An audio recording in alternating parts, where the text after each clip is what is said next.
Guys, বছরের প্রথম দিনটা বন্ধুদের সঙ্গে মজা করে এরকম করে কাটবে সেটা আমি কোনোদিনও আশাই করিনি। ভিডিও শুরুতে সবাইকে নতুন বছরের আন্তরিক প্রীতি ও শুভেচ্ছা। দেখো, প্রতি বছর ফার্স্ট জানুয়ারি দিন আমি কোথাও না কোথাও ঘুরতে যাই, তাই এই বছর আমি রেডি হয়ে গেছি ঘুরতে বেরোনোর জন্য। কোথায় ঘুরতে যাচ্ছি সেটা ভিডিওটা আরেকটু কন্টিনিউ হলে বুঝতে পারবে। প্রথমে আমি সকাল সকাল টোটো করে হালকা কুয়াশার মধ্যে চলে আসলাম নাগরে, আর সেখান থেকে আবার অন্য আরেকটা টোটোতে করে চললাম রায়গঞ্জের উদ্দেশ্যে। আর টাউনে আসার পরে সোয়া চলে আসলাম পাবলিক বাস স্ট্যান্ডে, আর সেখানে একটা বাসে উঠে আমার দেখালো আকাশ আর আরেকটা ভাইয়ের সঙ্গে। আর দেখতে দেখতে আমরা সেই বাসে করে ইটাহারও পার হয়ে গেলাম। চলো তোমাদেরকে এবার বলি আমরা কোথায় যাচ্ছি।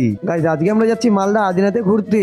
আর বাস থেকে নেমে আমরা তিনজন মিলে হেঁটে হেঁটে চলে আসলাম আদিনা মসজিদের কাছে, যেটা তারকাটার উপরে দেখা যাচ্ছে। আর এখানে এসে আমরা তিনজন মিলে খেলাম আগে চা। আর চা খেতে খেতে শুনলাম গাইস এত সুন্দর একটা জায়গা, কিন্তু এখানে ফোন বা ক্যামেরা নিয়ে ভিতরে অ্যালাউ নেই। তারপরে সেখানে একটা দিদিভাই বললো যে আদিনার সামনের রাস্তা দিয়ে 2 কিলোমিটারের মতন গেলেই রয়েছে গোলঘর, আর সেখানে গেলে পরে আমরা ফটোশুটও করতে পারবো। তাই আর কি দেরি না করে চলে আসলাম গোলঘরের কাছে। আর এখানে এসে সত্যি দেখি ফোন নিয়ে অ্যালাউ ছিল।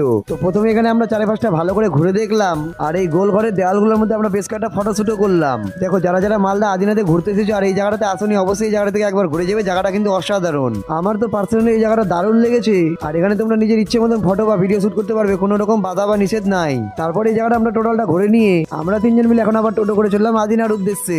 আর এখানে এসে আমি আদিনার ভেতরের দিকটা ঘুরে আসলাম, কিন্তু আফসোস একটাই, আমি কোনো ভিডিও ক্লিপ নিতে পারিনি।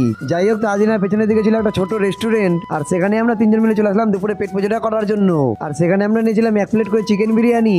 আর এখন বাজে প্রায় দুপুর 2টার মতন, আর আদিনার মেন গেটের কাছে দেখো কত ভিড়। যাই হোক, এখন আবার আমরা চললাম বাড়ি যাওয়ার জন্য। তোমাদের যদি ভিডিওটা ভালো লাগে অবশ্যই like comment share subscribe follow করে দিও। দেখা হচ্ছে পরের ভিডিওতে খুব তাড়াতাড়ি, ততক্ষণের জন্য টাটা।